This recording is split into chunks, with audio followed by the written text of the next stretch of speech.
কোন একদিন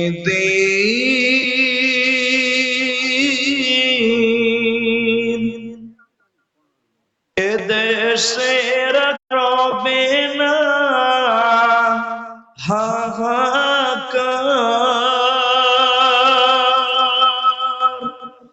অন্যায় জুলুম অবিচার, থাকবে না বদাচার, দুর্নীতি কদাচার, সকলে শান্তিতে থাকবে। সেদিন সবাই কোরআনী বিধান পেয়ে দুঃখ বেদনা ভুলবে। কোন একদিন এদেশের আকাশে কালিমার পতাকা দুলবে। সেদিন সবাই ইসলামী বিধান পেয়ে দুঃখ বেদনা ভুলবে।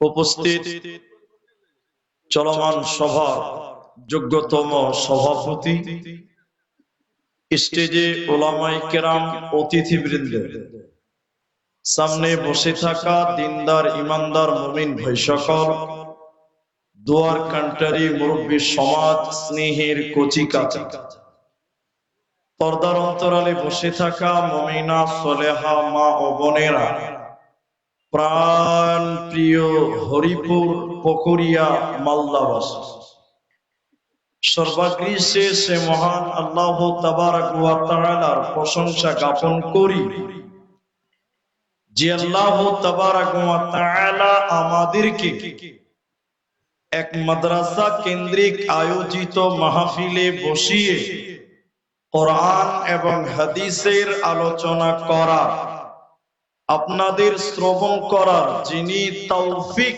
ইনায়াত করেছেন, সেই মহান মুনিবের দরবারে শুকরিয়া আদায় করি। আমরা পুরুষেরা সশব্দে একবার সবাই বলি আলহামদুলিল্লাহ। দরুদ ও সালাম বর্ষিত হোক শেরকারে কায়নাত, তাজদারে মাদানী, নবী কুল শিরোমণি, ইমামুল আম্বিয়া, নবী মক্কি, নবী মাদানী, নবী আহমদ, নবী মুহাম্মদুর রাসূলুল্লাহ সাল্লাল্লাহু আলাইহি ওয়াসাল্লাম। এই ক্যামেরাওয়ালা, এই বসে ক্যামেরা করো, পেছনে 10টা লোক দেখতে পাই না। মহতারাম ভাইও বুজুর্গ দোস্ত, রাত যেহেতু অনেক হয়ে গেছে, আমি আপনাদের সামনে বেশি সাইড কথা না বলে সরাসরি বিষয়ের দিকে নিয়ে যাব। শুধুমাত্র একটা রিকোয়েস্ট করব, যেহেতু এই এলাকাটা আমার এখন বর্তমান খুব পরিচিত, কারণ ইসলামপুর আপনাদের পাশে আছে, সেখানে কয়েকবার এসেছি, রাজাপুর আর এক পাশে, সেখানেও কয়েকবার এসেছি, মহারাজনগরেও এসেছি। আমার মনে আছে এই হরিপুর গ্রামে একবার এসেছিলাম, কিন্তু সেটা মাদ্রাসার জালসা নয়, নদীর ধারে একটা জালসা করে গেছি। জি, তো আপনারা সবাইকে মোটামুটি আমার ধারণা আছে, আর আপনারাও আমাকে চেনেন। তাই আপনাদের একটাই মাত্র রিকোয়েস্ট করব, যেহেতু রাত হয়েছে, যে আমি কিছু জিজ্ঞাসা করলে আপনারা মুখ খুলে উত্তর দেবেন। সবাই বলুন ইনশাআল্লাহ। আমি আপনাদের সামনে যে বিষয়টি নিয়ে কথা বলবো সেটা হলো মুত্তাকিদের বৈশিষ্ট্য। আল্লাহর যত জান্নাতি দল বা বান্দা হবেন, তার মধ্যে একটি দল, একটি গ্রুপ, তারা হলো মুত্তাকি, যাদের ব্যাপারে আল্লাহ তাবারাক ওয়া তাআলা বলেছেন ইন্নালিল মুত্তাকিনা মাফাজা, নিশ্চয় মুত্তাকিরা বেঁচে গেছে। যদিও আপনার মনে হচ্ছে যে কথাটা ভুল, মুত্তাকিরা বেঁচে গেছে, আল্লাহ অগ্রিম গ্যারান্টি দিয়েছেন, তার মানে মুত্তাকিরা জান্নাত যাবেই যাবেই যাবে, এতে কোনো সন্দেহ করা যাবে না। আপনি মনে করতে পারেন বেঁচে গেছেই বললেন কেন, এখনো তো মরেনি। কিন্তু না, আল্লাহ এতটা কনফিডেন্স দিয়েছেন বান্দাদের যে যারা মুত্তাকি হবে, আল্লাহ ভীরু হবেন, ওরা যে জান্নাত যাবেই যাবে, এ নিয়ে তোমরা কোনো চিন্তা ভাবনা করিও না। তো সেই মুত্তাকি হতে গেলে আমাদের নারী এবং পুরুষকে কোন কোন গুণ রাখতে হবে, কোন কোন আমল করতে হবে, আপনাদের ধৈর্যের সঙ্গে তাল মিলিয়ে একটি একটি করে বলবো ইনশাআল্লাহ। শুধুমাত্র আর 2টা মিনিট ধৈর্য ধরেন।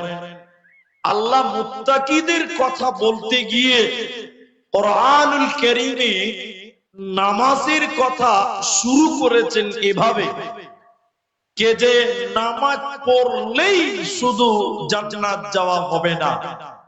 এখানে যতগুলি মানুষ আছেন একটু মুখ খুলে আপনারা ফিডব্যাক দিবেন, একটু ইশারা দেন। যে লোকটা নামাজ পড়লো বলে ওই লোকটা জান্নাতে যাবে, এই গ্যারান্টি কেউ দিতে পারবে? এতগুলো লোক বলেন দিতে পারবে না। নামাজ পড়লে জান্নাতে যাবে এই গ্যারান্টি আল্লাহ দেয়নি, নবীও দেয়নি, অতএব পৃথিবীর কেউ দিতে পারবে না। আর আল্লাহ কোরআনে বলেছেন ফাওয়াইলুল লিল মুসাল্লিন, ওয়াইল নামে একটা জাহান্নাম, সেই জায়গাতে শুধুমাত্র অনলি ফর মুসল্লিন, নামাজিরাই সেই জাহান্নাম যাবে। তার মানে সব নামাজ আল্লাহর কাছে গ্রহণ করা, এরা কথা বলে না, গ্রহণ হবে না। যত লোক নামাজ পড়ছে ভাবছেন সবাই জান্নাতে যাবে না। হরিপুর গ্রামে জালসা, এশারের আজান হয়েছে, 50টা লোক মসজিদে গেল। আপনি কি মনে করছেন 50টা লোক জান্নাত যাবে? আপনারা হ্যাঁ না বলুন, যাবে? যাবে না। কেন? এই গ্রামে অনেক বিহাই এসেছে জালসা শোনার জন্য, বিহাই গ্রাম, বিহাইকে দেখাবার জন্য মসজিদে নামাজ পড়তে যায়। এরকম বিহাই এলাকাতে আছে না? না, একটু হ্যাঁ না বলুন, আছে না? অনেক জামাই এসেছে শ্বশুর গ্রামে জালসা, শ্বশুর হাজী সাহেব যদি আমি নামাজটা না পড়ি শ্বশুরের মান সম্মান থাকবে না, আর আমারও মান সম্মানের 12টা বেজে যাবে। এই জন্য অনেক জামাই আবার মসজিদে নামাজ পড়তে গেছে লোককে দেখাবার জন্য। এরকম নামাজিও আমাদের এলাকাতে কম বেশি আছে না নাই? পেছনে লোক কথা বলছেন, আছে না নাই? ভাই আপনারা দাঁড়িয়েছেন কেন? আপনাদের বসার জায়গা হয়নি? ভাই আল্লাহর রাস্তায় বসেন, বসেন। তালবিল ইবরা এখনো দাঁড়িয়েছে, আল্লাহ বসেন, আল্লাহর রাস্তায় বসেন। এই তালবিল ইবরা মাদ্রাসা চলে যায়, যাও। তালবিল জালসা শুনবে না, ওরা কত শুনবে? মুলবিদের কাছে শুনেই তো যেছে। জি ভাই, ওরা কদিন করে শোনাবে, ওরা কত জালসা শুনবে? শোনেন, আল্লাহ তাবারাক ওয়া তাআলা তাই মুত্তাকির কথা বলতে গিয়ে শুরুতেই এই নামাজকে টেনে নিয়েছেন। দেখুন আল্লাহ কোরআনে বলেন, সূরা বাকারা সূরা নাম্বার 2, পারা নাম্বার 2, রুকু নাম্বার 21, লাইন নাম্বার 12, আয়াত নম্বর 177, শুরু থেকে শেষ পর্যন্ত আপনি দেখে নেবেন। আল্লাহ তাবারাক ওয়া তাআলা বলেন, বিসমিল্লাহির রহমানির রহিম, লাইসাল বিররা আন তুওয়াল্লু উযুহাকুম কিবালাল মাশরিকি ওয়াল মাগরিবি। আল্লাহ তাবারাক ওয়া তাআলা মুত্তাকিদের কথা বলতে গিয়ে শুরুতেই কিভাবে বলছেন? আল্লাহ পূর্ব কিংবা পশ্চিমে সাজদা করার নাম, মাশরিক কিংবা মাগরিবে সাজদা করার নাম, পূর্ব কিংবা পশ্চিমে সাজদা করার নাম, মানে নামাজ পড়ার নাম পূর্ণাঙ্গ আপনার। আল্লাহ নামাজকে পূর্ব এবং পশ্চিম দিকে করলেন কেন? কোরআনটা আল্লাহ শুধু হরিপুরের জন্য নয়, শুধু মালদার জন্য নয়, পশ্চিমবঙ্গ ভারতের জন্য নয়, বরং তামাম পৃথিবীর জন্য আল্লাহ কোরআন দিয়েছে। এই কোরআনে আল্লাহ নামাজকে পূর্ব পশ্চিম বললেন এই জন্য যে কাবার পশ্চিমে যারা থাকবে তারা পূর্ব দিকে সাজদা করবে, আর যারা পূর্ব দিকে থাকবে তারা পশ্চিম দিকে সাজদা করবে। তার মানে তামাম পৃথিবীর লোককে আল্লাহ বলছেন পূর্ব কিংবা পশ্চিমে সাজদা করার না, নামাজ পড়ার না, পূর্ণাঙ্গ নয়। এর মানে নামাজ পড়লেই জান্নাত হবেই হবে, এই গ্যারান্টি পৃথিবীর কেউ দিতে পারবে না, কেউ দিতে পারে না। আল্লাহ মুত্তাকির কথা বলেনি, নামাজকে এডিশনাল ভাবে আল্লাহ ধরেছেন যে কিছু কিছু লোক খালি নামাজ পড়ে মুখে তেল দিয়ে বেড়াচ্ছে যে আমি নামাজ পড়ছি ভাই জান্নাত যাব, কিন্তু নামাজ পড়লেই যে জান্নাত যাবে এই গ্যারান্টি কেউ দিতে পারবে? আরেকবার বলুন, পারবে? পারবে না। তবে কি নামাজের গুরুত্ব নেই? আছে, বিলকুল আছে, বেশক আছে। নামাজের গুরুত্ব অবশ্যই আছে, নামাজ ছাড়া কোনো গতি নেই। একটা হাদিস আপনাকে শোনাই, মুত্তাকির একটা করে আলামত বলবো ইনশাআল্লাহ। আল্লাহর নবী জ্বর, তিনার শরীরে জ্বর, বৃহস্পতিবার, শুক্রবার, শনিবার এই জ্বর হালাতেই নবী চলে যাচ্ছে, 3 দিন 4 দিন হয়ে যায়। যত সময় পার হচ্ছে আল্লাহ রাসূলের জ্বর আরো বৃদ্ধি হচ্ছে, আরো বাড়ছে, রাসূলের জ্বর যেন কমে না। শনিবার চলে গেল, রবিবার আরম্ভ হচ্ছে, আল্লাহ নবীর শরীরের জ্বর যেন আরো বেড়ে যায়। বাড়তে বাড়তে নবীজি কখনো যেন অজ্ঞান হয়ে যায়।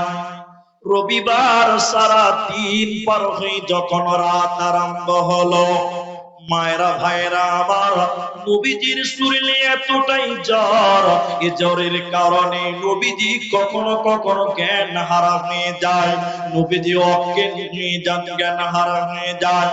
রবিবারের দিনে রাতের বেলায় আল্লাহর নবীর শরীরে এতটা জ্বর, এই জ্বরের কারণে নবীজি অজ্ঞান হয়ে গেলেন। নফল নামাজ পড়লেন, তাহাজ্জুদ পড়লেন, নবীজির এতটাই জ্বর, জ্বরের কারণে কাঁপতে কাঁপতে অজ্ঞান হয়ে যায়। আল্লাহর নবী নিজে 2 রাকাত নামাজ পড়ে নিলেন, আর নবীজি তার উপরে জ্ঞান হারিয়ে গেল। নবীজি অসুস্থ এত হলেন, নবীজির শরীরে এতটাই জ্বর, নবীজি অজ্ঞান হয়ে গেল।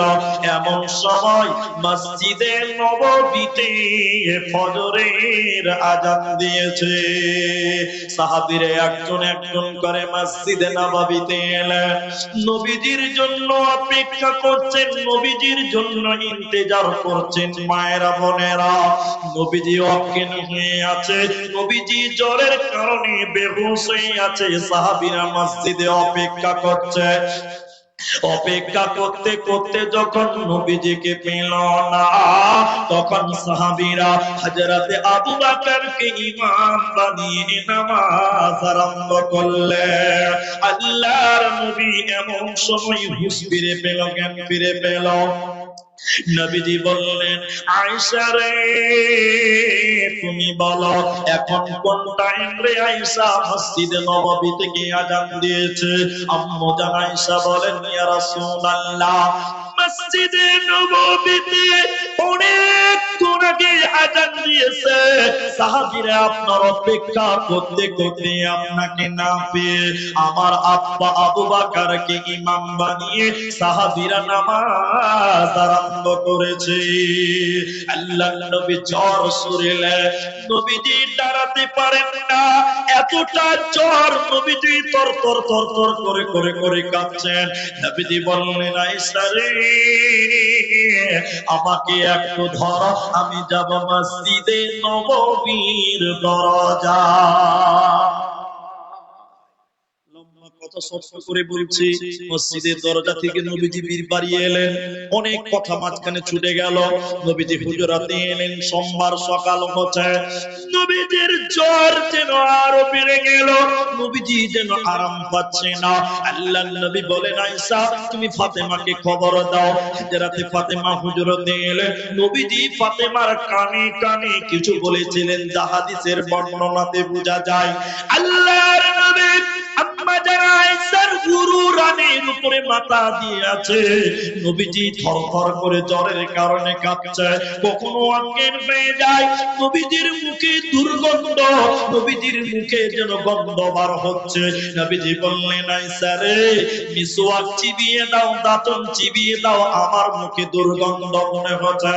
আম্মা জান আয়েশা বলে, আমি নিজের মুখে দাঁতন চিবিয়ে দিলাম, ওই মিসওয়াক নবীজির মুখে ব্যবহার হলো।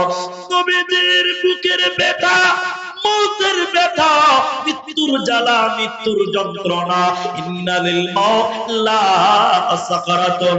নবীজির বুকের ব্যথা, জ্বর শরীরে, নবীজি কাঁপতে কাঁপতে বুকের যন্ত্রণা, মৃত্যুর যন্ত্রণা নবীজি যেন অনুভব করছেন। আল্লাহর নবীর স্ত্রী আম্মা জান আয়েশা নিজে তেনা ভিজিয়ে নবীজির কপালে ভিজাচ্ছেন, আর নবীজি কাঁদতে কাঁদতে মৃত্যুর যন্ত্রণা, মৃত্যুর ব্যথা, মৃত্যুর বেদনা, নবীজি পৃথিবীর মায়া ছেড়ে চলে যাবে।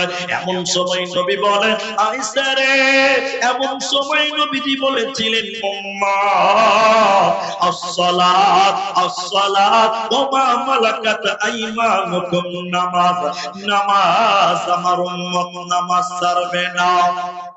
এই নামাজের কথা বলে নবীজি শেষ নামাজের কথা বলে পৃথিবী থেকে বিদায় হয়ে যায়। 12 রবিউল আউয়াল সোমবারের দিনা রাসূলুল্লাহ আমার মাঝত নাই। আল্লাহু তাআলা কি অনিলাকারী আমার মাঝরে পড়ায়। আল্লাহু তাআলা কি অনিলাকারী আমার মাঝরে পড়ায়। ফাতেমা বিবিয়ে কান্দিয়া বলিলে, পিতায়াতে আমার মাঝত নাই। দয়াল আল্লাহ কি অনিলাকারী আমার মাঝরে পড়ায়। আল্লাহু তাআলা কি অনিলাকারী আমার মাঝরে পড়ায়। মৃত্যুর কালে নবীজি বলেছিলেন, আসসালাত আসসালাত, নামাজ নামাজ, আমার উম্মত নামাজ ছাড়বে না। সেই মুসলমান আজকে পৃথিবীতে নামাজ আদায় করে, সেই মুসলমান নামাজ পড়ে। বলুন, নবীজি মৃত্যুর কালেও নামাজের কথা বললেন। তাহলে এবার সবাই একটু মুখ খুলে বলুন, নামাজের গুরুত্ব কম না বেশি? আল্লাহ, পেছনে লোকটি মুখই খুলে না। নামাজের গুরুত্ব কম না বেশি? একবার তাকবীর দেন দেখি, নারায়ে তাকবীর। আল্লাহু আকবার। পেছনের লোকের গলাতে ভোল্টেজ নাই ভাই। যে শুনেন, ডেলিগেটে 10 মণ করে গোশ খেলিছে গো, 10 মণ করে গোশ খেলিছে, আর গলাতে পাওয়ার হচ্ছে না। জি শোনেন, এবার আমি বলি, তাহলে আল্লাহ নামাজের কথা জাস্ট তুলে ধরে বললেন, শুধু নামাজ পড়াটাই পূর্ণের সম্পূর্ণটুকু নয়। নামাজ বাতিল নয়, কিন্তু শুধু নামাজ পড়লেও হবে না। মুত্তাকি হতে গেলে আরো কিছু করতে হবে। কি একটা উদাহরণ দিই, তাহলে বুঝতে পারবেন। উদাহরণটা শুনেন তাহলে বুঝতে পারবেন মুত্তাকি কি জিনিস আর নামাজ কি জিনিস।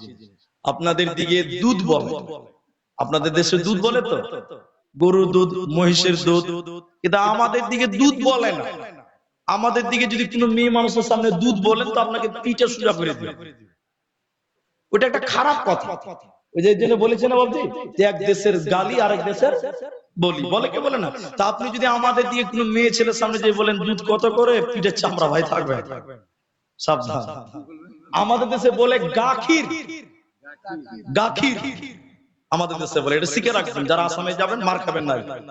তো আমি যেটা বলছি দেখেন, সব সাদা দুধ নয়, কিন্তু সব দুধ সাদা। কথা বুঝতে পারছেন?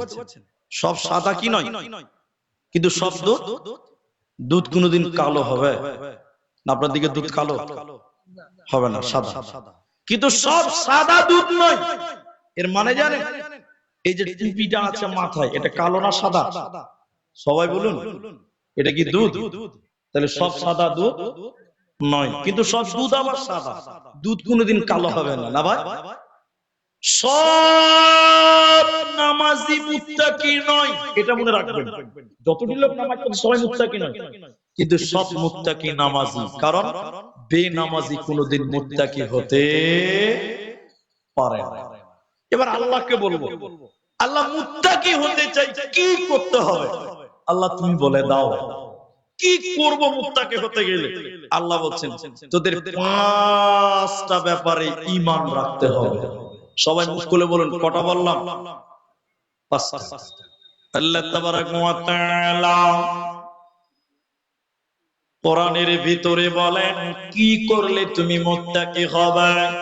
তা আল্লাহ প্রথম নাম্বার বলেন 5টা ব্যাপারে তোমরা ঈমান আনো। ওয়ালাকিন্নাল বিররা মান আমানা বিল্লাহ। প্রথমে আল্লাহর উপরে ঈমান। আমরা ঈমান এনেছি না আমরা ঈমান পেয়েছি? বলুন, সবাই বলুন, পেয়েছি। আমরা ঈমান পেয়েছি। বাবা মুসলমান, বেটা মুসলমান, বেটা মুসলমান, পোতা মুসলমান, বাপের কাছ থেকে আমরা ইসলাম পেয়েছি। আমরা ঈমান আনিনি, বরং ঈমান পেয়েছি। আর সাহাবীরা কি ঈমান এনেছেন? দেখি ঈমান কি জিনিস, একটু ধৈর্য ধরেন। আপনাদের কি বিরক্ত লাগছে ভাই? দেখেন, আল্লাহর নবী মক্কাতে ইসলামের কথা বললেন, ঈমানের কথা বললেন। 1 জন খাদিজা, 2 জন আবু বকর, 3 জন, 4 জন, 5 জন, এই করে করে